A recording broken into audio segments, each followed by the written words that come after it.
శ్రీమాత్రే నమః. ఓం నమ శివాయ. ఇవి మీరు చూస్తున్నట్టయితే ఇవి రుద్రాక్ష కాయలు. మనం తీస్తే రుద్రాక్ష కాయల్లోంచి రుద్రాక్ష తీస్తే ఈ విధంగా రుద్రాక్ష వస్తుంది. ఇది త్రిముఖి రుద్రాక్ష. 3 ముఖాలు మీకు ఇక్కడ కనిపిస్తున్నాయి. 3 ముఖాలు.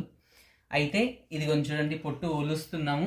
ఇది కొంతమంది భక్తులు అడిగితే ఇంకా తెప్పించాల్సి వచ్చింది రుద్రాక్షలు. ఇవన్నీ ఎలా తీయాలో ఒక్కసారి చూడండి. దీన్ని మనము శివ పంచాక్షరి నామంతో కానీ లేకపోతే మృత్యుంజయ మంత్రంతో కానీ శివనామ స్మరణతో కానీ తీయాలి. మృత్యుంజయాయ రుద్రాయ నీలకంఠాయ శంభవే అమృతేశాయ శర్వాయ మహాదేవాయ తే నమః. ఇలా వస్తుంది రుద్రాక్ష. దీన్ని తర్వాత తీసి వాటర్లో వేసి ప్రాసెస్ చేయాల్సి వస్తుంది.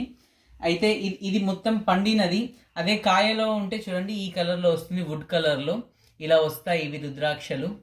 ఇవి త్రిముఖి రుద్రాక్షలు. ఇక్కడ 3 ముఖాలు కనబడుతున్నాయి. 1, 2, 3.